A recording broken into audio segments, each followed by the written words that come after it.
আবারও বিএসএফের এক ন্যক্কারজনক ঘটনায় সাক্ষী হয়ে রইল বক্সনগরবাসী। সীমান্তে কোনো না কোনো স্থানে বিএসএফ কিংবা সাধারণ মানুষের সাথে বিবাদ লেগেই থাকে। এই বিবাদ যেন কোনো কিছুতেই থামতে চাইছে না। তবে গতকালের ঘটনায় বিএসএফের প্রতি মানুষের আস্থা হারিয়ে ফেলছে। ঘটনার বিবরণে জানা যায়, গতকাল অর্থাৎ শুক্রবার রাত আনুমানিক 7 ঘটিকার সময় কলসিমুড়া কালীবাড়ি এলাকায় সুদেব দাসের পাশের বাড়িতে সামাজিক অনুষ্ঠান ছিল। এই সামাজিক অনুষ্ঠানে এলাকারই কয়েকজন যুবক বিভিন্ন কোম্পানির যার যার বাইক নিয়ে অনুষ্ঠানের অংশগ্রহণ করার জন্য সুদেব দাসের বাড়িতে বাইকগুলি রেখেছিল। পরক্ষণেই হঠাৎ করে বক্সনগর বিওপির 10 থেকে 15 জন বিএসএফ জওয়ান সুদেব দাসের বাড়িতে লাঠিসোঁটা নিয়ে হাসলে পরে মোটরবাইকগুলি ভেঙে চুরমার করে ফেলে। সুদেব দাসের বাড়ির লোকেরাও ঘর থেকে বের হয়ে প্রতিবাদ করলে বিএসএফ জওয়ানরা উক্ত বাড়ির এক মহিলাকে ভয়ভীতি প্রদর্শন ও মারধর করে বলে অভিযোগ। বিএসএফের তাণ্ডবে গ্রামের লোকেরাও ভীত সন্ত্রস্ত হয়ে পড়ে। সামাজিক অনুষ্ঠানে উপস্থিত হওয়ার লোক যেন ভীত সন্ত্রস্ত হয়ে পড়ে। চাই অতি সত্ত্বর যাতে আমাদের বাইকগুলো ফিরে পাই।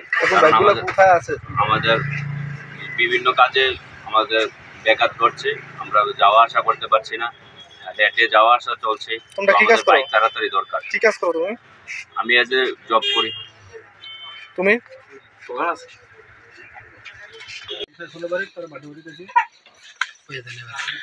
কেন কি হয়েছে আপনি দেখছেন নি? আমি এনো রান্না বইছি, তারা বার্থডে যাও না লাগে সব বাইক তো আগাছ তো আর কি। তারপরে এর মধ্যে বিয়া সব হইয়া না করে আইসা হাইটে সব ভাঙচুর কইরা বাইকটা ভাঙা রেঙ্গে লিয়া গেছে। কয়টা বাইক নিছেন থেকে? 5টা। আমরা কি কিছু কইছিনি? আমার একটা বড় দেয়া লয়া বসে। এটা কি বর্ডার নি এই জায়গাটা? না এই জায়গাটা বর্ডার না না, এটা বর্ডার থেকে 500 গজ দূরে। বর্ডার থেকে কতটুকু দূরে? অনেক দূরে। আমরা বাইরেছি, বাইরে না আমরা দূরে নিয়ে ঘরে বসে বিএসএফ হ্যাঁ দূরে নিয়ে ঘর ঢুকাইছে। ঘরে দরজা লাগাই লিতাম গিয়া ঘরে ঢুকে। তারপর আমরা লোকগুলো গিয়া ডরে গিয়া দরজা বন্ধ করে বসে একবার বাড়ি করে তা বানিসে বংশে আমরা বাইরেছি না, দাঁড়া রইছি বিএসএফ ইঞ্জিন এর দূরে কই। এরপর বাইক টেক ভাঙছে? বাইক কয়টা ভাঙছে? বাইক কয়টা ভাঙছে এটা কইতারি না। ভাঙ্গিয়া কি করছে? ভাঙ্গা কি করছে দেখছি না, আমরা পরে দিয়া বাইরেছি। বিএসএফ একবার খালিও না আমরা বাইরেছি। ঘটনাটা হলো, আমরা 5-6 জন বন্ধু আমাদের মেইন রোড থেকে 100 মিটার ভিতরে হইব, ফেন্সিং থেকে অনেক দূর, কিন্তু আমরা একটা প্রোগ্রামে গিয়েছিলাম। তো আসার পরে দেখলাম আমাদের বাইক নেই, প্লাস আমাদের হেডলাইট বাইজার সব কিছু ভেঙে রাখা হয়েছে। কে নিছে জানছনি পরে? পরে দিয়ে ওই দিকের মহিলারা, বাড়ির যারা ছিল তারা বলেছিল যে বিএসএফ জওয়ান নাকি আমাদের মোবাইল বাইকগুলো নিয়ে গেছে। আমার উপরে ব্লাডি তুলছে বেড়ায়। আমি বুড়া মানুষ কইতে আছি, আমি কোন ভালো মানুষ? বুড়া মানুষ। এটা বিএসএফ আইছিল?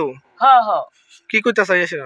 আমি কইছে মানুষ বিচার আর কি, তো বিচার আমি দৌড়ে ফুল হাই না এই ঘরে আইসাম বেশি আর করে এমনি তারা কত বড় লাড়ি না লাড়ি তুলছে। আমি তো আর বুড়া মানুষ, আমি করতো না, আমি হচ্ছে যেতাম বেশি এই দূরে। এখানে কি বর্ডার কি কাছে আপনার বাড়ির লগে? না না, একটু দূরে আছে, একটু দূরে আছে। কতটুকু দূরে হইব? অনেকটা দূরে আছে। অনেক দূরে আছে। কতটুকু বলতে এটা 500 গজ, এমনই সাইজ 500 গজ হইব। আমরা গাড়া দাঁড়ে রয়েছি, আমার কোথায় স্নান করতে হয়েছে দোকানটা আইয়া, দোকানটা স্নান করতে আইসে মধ্যে বিএসএফ দৌড়াদৌড়ি করতে আসে। আমি দাঁড়াইছি, আমার ভেঞ্চুত করে ঘরে ঢুয়া দিছে আমার একবার নিয়া। এরপর দিয়ে বাইকটাই ভাঙটা আছে বাইরে, তো ফুলাই নেও বার্থডে আছে বাড়ি গেছে। বার্থডে মনে আইসে বন্ধু বান্ধব ফুলা না কি আইসে এটা তো আর কইতারি না সঠিক। বাইক দিয়ে ভাঙ্গা বাইক দিয়ে লিয়ে গেছে গাড়ি বিএসএফ। কোন সময় ঘটনাটা? এই তো 7টা বাজবো আর কি, 7টা বাজবো। বেশি দেরি। কতজন বিএসএফ আইছে? 15-20 জন যাবো। आपका साथ कल हुआ था, हमारा मेन रोड से 100 मीटर के अंदर ही एक बाइक था, फेंसिंग से बहुत दूर था बाइक। हमारा 4-5 आदमी फ्रेंड लोग था, एक प्रोग्राम था, उसी प्रोग्राम पे गया था। फिर आने के बाद देखा है मेरा बाइक नहीं है, हमारा दोस्त का बाइक भी नहीं है। फिर आने के बाद देखा है हेडलाइट और वाइजर वगैरह सब कुछ टूटा हुआ है।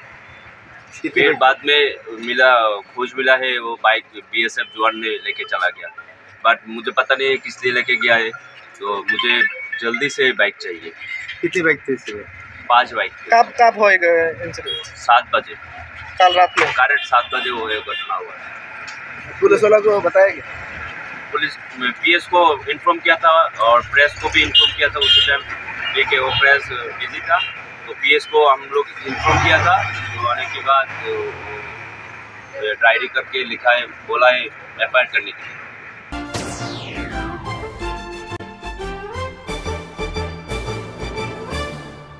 রান্নার স্বাদ এবং গুণমান বৃদ্ধি পানি সিস্টার গুঁড়া মশলা সয়াবিন আটা সুজির পর প্রত্যেকের সুস্বাস্থ্যের জন্য এবার রান্নার তেলের দায়িত্বেও sister kachi ghani mustard oil. Sister, আপনাদের বিশ্বাস আমাদের দায়িত্ব।